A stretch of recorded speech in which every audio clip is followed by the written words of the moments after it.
दिल्ली में आज के डेट में प्रचार प्रसार में ना मनीष सिसोदिया दिखाई देंगे, ना अरविंद केजरीवाल दिखाई देंगे। वो 99% टाइम गुजरात में दिखाई देंगे क्योंकि वो दिल्ली के पार्ट टाइम मुख्यमंत्री हैं। ये यहाँ से लखनऊ, यहाँ से यूपी जाती है यमुना, और आम आदमी पार्टी के सांसद संजय सिंह का आपने ट्वीट देखा होगा। वो कहते हैं अरे ये यूपी में भी तो गंदी, अरे बेवकूफ़, वो दिल्ली से यमुना जाती है, यूपी से दिल्ली नहीं आती है नदी। तो ना तो यमुना पे काम किया है, ना पोल्यूशन पे काम किया है। अजय जी, आपका बहुत बहुत स्वागत है हॉकफीड न्यूज़ में। एमसीडी इलेक्शंस के जो हम सब देख रहे हैं, एक तरफ आम आदमी पार्टी है, दूसरी तरफ बीजेपी है। दोनों ही एक दूसरे पर हमला कर रहे हैं, लेकिन कहीं ना कहीं जो पिछड़ती हुई बाजी है वो आम आदमी पार्टी ही नज़र आ रही है। इससे क्या आप सहमत हैं? देखिए, जो आम आदमी पार्टी के इंटरनल सर्वे हैं उसके हिसाब से लगभग दिल्ली में एमसीडी में उनकी हार हो चुकी है। वही इंटरनल सर्वे जिनकी गुजरात में लगभग उनकी हार हो चुकी है। गुजरात वो छोड़ करके भाग चुके हैं। दिल्ली में अगर आपको देखने को मिलेगा, दिल्ली में आज के डेट में प्रचार प्रसार में ना मनीष सिसोदिया दिखाई देंगे, ना अरविंद केजरीवाल दिखाई देंगे। वो 99% टाइम गुजरात में दिखाई देंगे क्योंकि वो दिल्ली के पार्ट टाइम मुख्यमंत्री हैं। सेम वैसे ही जैसे जब पोल्यूशन की स्थिति होती है तब गुजरात या हिमाचल में होते हैं, यमुना गंदी होती है तब वो गुजरात या हिमाचल में होते हैं, वो दिल्ली में होते ही नहीं है। तो मेरा तो मानना है कि आज की डेट में दिल्ली में उनकी ज़मीन पूरी तरह से नीचे से निकल चुकी है। और आने वाले एमसीडी चुनाव में आप देखेंगे तो दिल्ली की जनता उनको वोट डाल करके जवाब देगी, जो भाजपा को जिता करके देगी। क्या रीज़न समझते हैं कि एमसीडी में इस बार फिर से बीजेपी आ रही है, भाजपा आ रही है, जबकि कहीं ना कहीं मुद्दे तो छोटे छोटे हैं, जो कि जैसे कूड़े का पहाड़ हो गया, कहीं ना कहीं रोड्स की हालत हो गई। उसके बावजूद आप किस तरीके से समझते हैं कि जनता फिर क्यों भाजपा का साथ दे रही है? देखिए, पिछले 15 साल से लोकल बॉडी में एमसीडी में जो भाजपा ने काम किया, भाजपा उन्हीं के सहारे लोगों के बीच में जा रही है और लोग जानते हैं। देखिए, आप समझने की कोशिश कीजिए, लोकल बॉडी लोगों के रोज़मर्रा के मुद्दों से जुड़ी होती है, चाहे वो छोटी नालियों का मामला हो, गलियों का मामला हो, स्ट्रीट लाइट्स हो, एमसीडी हॉस्पिटल्स हो, एमसीडी के प्राइमरी स्कूल्स हो। हमने इन सब पर काम किया है। हम 9 से बड़े हॉस्पिटल चलाते हैं, 8 से ज़्यादा टीबी के वार्ड चलाते हैं, 123 प्रजनन सेंटर चलाते हैं, 123 डिस्पेंसरीज चलाते हैं। सिर्फ कूड़े की राजनीति कर लेना, वो भी एक आईटी आईएएस का जो पढ़ा हुआ इंसान है वो आके कर रहा है। और कहाँ जाके कर रहा है? लैंडफिल साइट, जो कि आम आदमी पार्टी के पैदा होने से पहले की साइट है। और वो लैंडफिल साइट डेजिग्नेटेड साइट है जिस पर दिल्ली का ग्राउंड वेस्ट मैनेजमेंट का कूड़ा वहां पर जाएगा। लेकिन वो कूड़े की राजनीति इलेक्शन के समय पर इसलिए उठा करके लाए क्योंकि एनजीटी ने उन पर 900 करोड़ रुपए का जुर्माना लगाया है। उनको लगा कहीं इस 900 करोड़ के जुर्माने में मैं फंस ना जाऊं, उससे पहले एक काम करता हूं, दूसरे पे इल्ज़ाम लगा देता हूं ताकि खुद को ना करना पड़े। अदरवाइज वो बताएं कि उन पर एनजीटी का 900 करोड़ का जुर्माना क्यों लगा, जबकि उस ऑर्डर में साफ साफ लिखा गया कि आपने अरविंद केजरीवाल जी दिल्ली में कूड़े के निदान के लिए, कूड़े को कम करने के लिए वहाँ की लोकल बॉडी या किसी भी तरीके के एक्सपर्ट की ना कोई सलाह ली है, ना आपने उनको इन्वाइट किया है, ना ही आपने किसी के साथ कोई एमओयू या कोई कॉन्ट्रैक्ट साइन किया है। तो मुझे लगता है आज की डेट में अरविंद केजरीवाल जी के जो दावे हैं उनके विज्ञापन की तरह पूरी तरह से खोखले हैं। ज़मीन पर ना तो उनकी जगह है और ना के विज्ञापनों की। 2-3 सवाल बहुत जल्दी जल्दी आपके ऊपर दागता हूं। पहला सवाल, यमुना क्यों नहीं साफ हुई, किसके अंडर में आती है? दूसरा सवाल, एक बिटिया 36 टुकड़ों में काटी जाती है, अरविंद केजरीवाल जी उस पर चुप क्यों हैं? तीसरा सवाल, पानी की सप्लाई पर, क्या पानी की सप्लाई मुफ्त में मिल रहा है लेकिन गंदा सीवर वाला पानी क्यों मिल रहा है? इसके पीछे कौन है? पानी से शुरू करते हैं। आज की डेट में दिल्ली की जो कैपेसिटी है वो करीबन 1300 एमजीडी वाटर की है, लेकिन आज की डेट में अगर आप देखेंगे अरविंद केजरीवाल मात्र 700 एमजीडी का पानी अरेंज करा पाने में वो प्रयासरत कर पा रहे हैं। रही बात दूसरी, एक भी वाटर ट्रीटमेंट प्लांट आपको ना तो बनता हुआ दिखाई देगा और ना ही आने वाले कुछ 4 से 5 सालों में उसको पूरा होते हुए देख पाएंगे। किसी भी वाटर ट्रीटमेंट प्लांट पर काम नहीं हो रहा है। ये वही दिल्ली जल बोर्ड है जिसके खुद चेयरमैन अरविंद केजरीवाल जी रह चुके हैं, जिसके वाइस चेयरमैन राघव चड्ढा रह चुके हैं और जिसके करंट चेयरमैन भारद्वाज जो उनके प्रवक्ता और उनके विधायक भी हैं। आज की डेट में दिल्ली जल बोर्ड पर 58,000 करोड़ का लोन है। आज की डेट में दिल्ली जल बोर्ड पूरी तरह से नुकसान में डूबा हुआ है और अरविंद केजरीवाल ने उसको पार पाने के लिए कुछ नहीं किया। पानी का तो दिल्ली में इतना बुरा हाल है कि वसंत कुंज जैसे पॉश इलाके में जिनके फ्लैट्स के नाम नदियों के नाम पर हैं, नाम एक का नाम है कावेरी, एक का नाम है रावी और गंगा, ऐसे उनके फ्लैट्स के नाम है।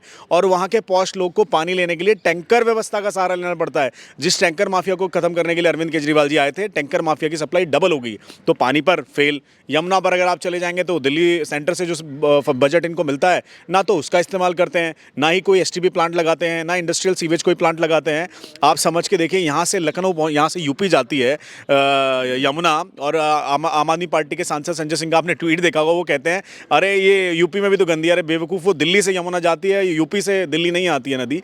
तो ना तो यमुना पे काम किया है, ना पोल्यूशन पे काम किया है, ना पानी पर काम किया है। कायदे से अगर उन्होंने किसी चीज़ पर काम किया तो वो है एडवर्टीजमेंट करवा लो भाई साहब से, विज्ञापन करवा लो। 5 रुपये का काम, 500 रुपये का विज्ञापन। काम, 5 रुपये का काम, 5,000 रुपये का विज्ञापन। तो विज्ञापन मंत्री हैं, पार्ट टाइम मुख्यमंत्री हैं, हमारे को उनसे आज की डेट में दिल्ली में कोई होप नहीं है। आप PWD की सड़कें जाकर के चेक कर लीजिए। शीला दीक्षित के समय में हम आज भी उनकी तारीफ करते हैं, उनके समय में बहुत सारे फ्लाईओवर्स बनाए गए थे, लेकिन अगर आज आप जाके देखेंगे ना तो कोई नया फ्लाईओवर बना दिखेगा, ना कोई रोड बनी मिलेगी, सारी टूटी रोड और उस पर भी पैच वर्क करवा रखा भाई साहब ने। तो दिल्ली की जो लंदन बनाने की जो बातें करते थे, आज मुझे लगता है दिल्ली का बेड़ा गर्क करने में उन्हीं का हाथ है। अजय जी, एक रेपिस्ट को सिलाई मशीन दी जाती है, एक रेपिस्ट मसाज करता हुआ नजर आता है और एक रेपिस्ट पे आम आदमी पार्टी चुप रहती है। इस पर आपकी टिप्पणी थोड़े कड़वे शब्दों में। देखिए, मुझे लगता है नैतिकता के नाम का ना नहीं बचा। आज जिस तरीके से इनके जो मंत्री सत्येंद्र जैन हैं, उनके मसाज के जो वीडियोस बाहर आए हैं और जिस तरीके से उनके बचाव में डिप्टी CM मनीष सिसोदिया खुद आकर के कहते हैं कि अरे नहीं, ये तो मसाज थेरेपिस्ट था, और बाद में पता चलता है कि भाई साहब यही रेपिस्ट है। तो मुझे लगता है अब नैतिकता का जब न है नहीं तो हम उन्हें क्या बोलें। इतनी बार हम उनको बोल चुके हैं कि भाई आप उनको बर्खास्त करो। ऐसा कैसे संभव है जिसकी बेल कोर्ट से रिजेक्ट हो जाए उसको आप मंत्रिपरिषद में बना के रखो? ऐसा कैसे संभव है कि जो मंत्री 6 महीने से जेल के अंदर अभियुक्त और कन्विक्टेड है वहाँ पर, उसकी आप बर्खास्तगी नहीं कर पा रहे हो? अरे आपने तो पंजाब में सिर्फ एक ऑनलाइन आपके पास एप्लीकेशन आई थी कि जी भाई साहब इस मंत्री ने करप्शन किया, आपने उसको बर्खास्त कर दिया। राजेंद्र पाल गौतम ने स्टेटमेंट दिया, आपने उसको बर्खास्त कर दिया। सत्येंद्र जैन पर क्यों अटक जाते हो? तो यहीं हमारे सबके तार अटक जाते कि सत्येंद्र जैन ने ऐसी क्या चोरी करी है और ऐसे कौन से काले पैसे के राज हैं जो अरविंद केजरीवाल के घर तक जाते हैं कि अरविंद केजरीवाल बावजूद उनके कन्विक्ट होने के, बावजूद उनके जेल में होने के, बावजूद कोर्ट के बार बार उनकी बेल रिजेक्ट करने के, वो उनको किसी भी तरीके से ना तो हटाने को तैयार है, उल्टा जेल के अंदर उनको VVIP सुविधाएं दे रहे हैं। उनको मिनरल वाटर मिल रहा है पानी पीने को, AC मिल रहा है, TV की सुविधा है, सरकारी फाइलें उनके आसपास आ रही हैं। सुपरिटेंडेंट रोज उनको सलाम ठोकने आ जाता है, बोलता है कि भाई साहब बताइए लड़के सेवा अच्छी कर रहे हैं, मसाज अच्छी चल रही है। तो ये जो चरित्र चित्र हम आम आदमी पार्टी का देख रहे हैं, मुझे लगता है ये सबके सामने है, जनता के सामने है, दिल्ली की जनता के सामने है, और इन चीज़ों का जवाब अब आने वाले समय में दिल्ली की जनता ही देगी।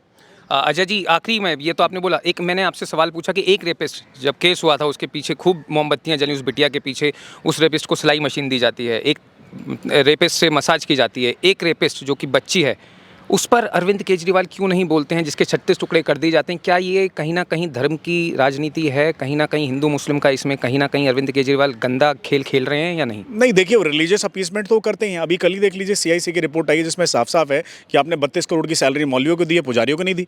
भैया आप एक काम करें ना, आप दिल्ली के CM हैं, आपको तो सबके लिए इक्वल होना चाहिए। अगर आप मौलवियों को 32 करोड़ दे रहे हो, हमको दिक्कत नहीं है, फिर आप हिंदुओं को भी 32 करोड़ की सैलरी दो ना, उनके पुजारियों को भी 32 करोड़ की सैलरी दो ना। वो तो अपीसमेंट की पॉलिटिक्स उनकी है ही, वो उस पर इसीलिए नहीं बोलते हैं कि उनको कहीं ना कहीं वो जो मुस्लिम अपीसमेंट में अपना पॉलिटिक्स का वोट बैंक दिखाई देता है, वो कहीं ना कहीं उसको लुभा के रखना चाहते हैं। तो वो किसी भी तरीके का डिफ्लेक्शन नहीं चाहते, क्योंकि उन्हें पता भी चुनाव है तो मैं कोई बयानबाजी दूंगा तो कहीं मेरे खिलाफ वोट ना पड़ जाए। तो वो तो अपीसमेंट की पॉलिटिक्स खुलेआम कर रहे हैं। क्या मुस्लिम वोटर को लुभा पाएंगे अपनी इस राजनीति से, या मुस्लिम वोटर इस बार दिल्ली में बीजेपी के साथ जाएगा? देखिए, मुझे लगता है कि उनकी अपीसमेंट के पॉलिटिक्स से मुस्लिम वोटर को बाहर निकलना चाहिए। ग्राउंड पर जो उनके लिए काम कर रहे हैं, चाहे वो पानी की व्यवस्था हो, प्राइमरी स्कूल्स में मुस्लिम के बच्चे भी पढ़ते हैं, जो MCD के हॉस्पिटल उसमें मुस्लिम के लोग भी जाते हैं, तो उसमें तो कोई सेपरेशन ही नहीं ना। जब सरकारें काम करती है तो उसमें तो किसी रिलीजियस कास्ट या मैटर का कोई मायने नहीं रखता। तो मुझे लगता है आप काम पर वोट दें, आप धर्म संप्रदाय या कास्ट समुदाय को वोट ना दे करके आप काम पर वोट दें। बहुत बहुत धन्यवाद अजय जी आप